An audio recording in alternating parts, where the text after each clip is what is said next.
नमस्कार, जनमत मराठी बातमीपत्रात आपलं स्वागत. सुरुवातीला पाहूया ठळक घडामोडी. कमोदनगरमध्ये सौ रुपालीताई निकोळे यांना उत्स्फूर्त प्रतिसाद. प्रभाग क्रमांक 23 मध्ये प्रचाराचा धडाका. प्रभाग क्रमांक 23च्या उमेदवार रुपालीताई यशवंत निकोळे यांच्या निवडणूक प्रचाराने आता चांगलीच गती घेतली आहे. आज कमोदनगर परिसरात करण्यात आलेल्या प्रचार फेरीत त्यांना स्थानिक नागरिकांचा प्रचंड आणि उत्स्फूर्त प्रतिसाद लाभला. यावेळी ठिकठिकाणी त्यांचे स्वागत करण्यात आले असून परिसरातील महिला व ज्येष्ठांनी ताईंना आपला आशीर्वाद दिला. प्रभाग क्रमांक 23च्या विकासाचा संकल्प घेऊन रिंगणात उतरलेल्या रुपालीताई निकोळे यांनी आज कमोदनगरमध्ये घरोघरी जाऊन मतदारांशी संवाद साधला. स्थानिक समस्या सोडवणे आणि प्रभागाचा कायापालट करणे हेच माझे मुख्य उद्दिष्ट आहे, असे प्रतिपादन त्यांनी यावेळी केले. नागरिकांनीही त्यांच्या कामावर विश्वास दाखवत विजयाचा विश्वास व्यक्त केला. मी 23 मधली रहिवासी आहे. सौ रुपाली यशवंत निकोळे यांचं कार्य आम्ही आज नाही बघत आहे. यशवंत निकोळे जेव्हा नगरसेवक होते तेव्हापासून त्यांचं कार्य बघतोय आम्ही.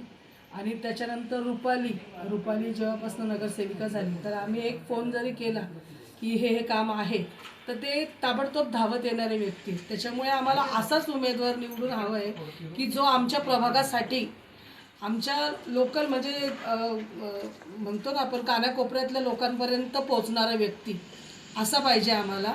त्याच्यामुळे आमची नेहमीच रुपालीला साथ राहील आणि आम्ही तिच्याबरोबर आहोत. तीच निवडून आली पाहिजे.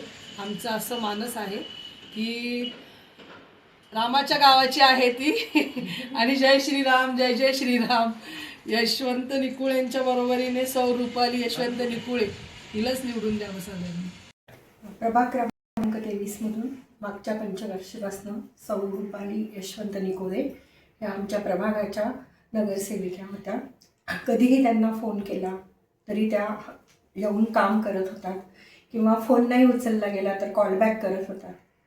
ह्यावर्षीही त्या चांगल्या मताने निवडून यावे अशी आमची प्रामाणिक इच्छा आहे. नमस्कार, कमोदनगरवासी आणि प्रभाग क्रमांक 23चे सगळेच आपले नागरिक.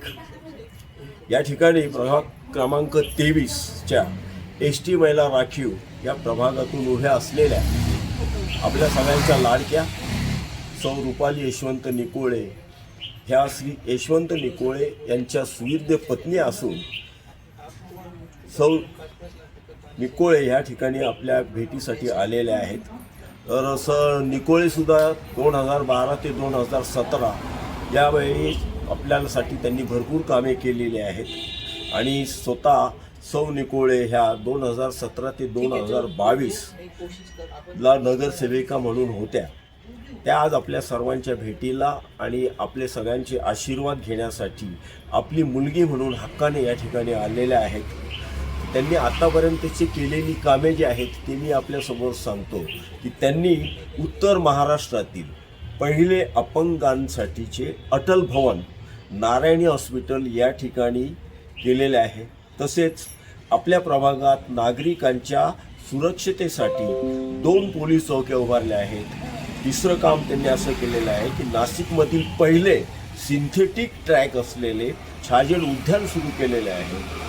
आणि चौथं इंदिरानगर बोगद्यापासून ते साईनाथ नगर सिग्नलपर्यंत 30 मीटर DP रस्ता ते करणार आहेत.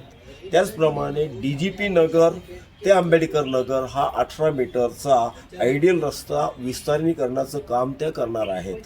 तर अशा ह्या आपल्या सगळ्यांच्या लाडक्या आणि सगळ्यात यंग अशा असलेल्या नगरसेविका इथे भावी नगरसेविका आपल्यासाठी इथे आलेल्या आहेत.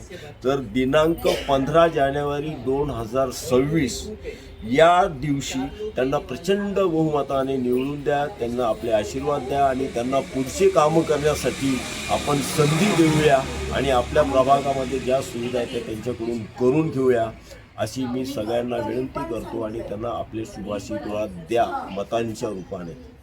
युवा शक्ती आणि समर्थकांची भक्कम साथ या प्रचार फेरीत रुपालीताईंना तरुण कार्यकर्त्यांची मोठी साथ लाभली.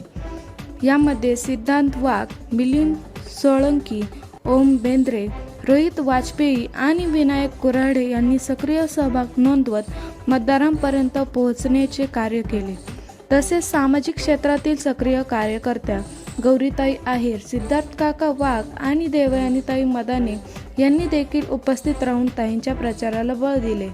यावेळी कमोदनगरमधील वातावरण पूर्णपणे निकोळेमय झाल्याचे पाहायला मिळाले.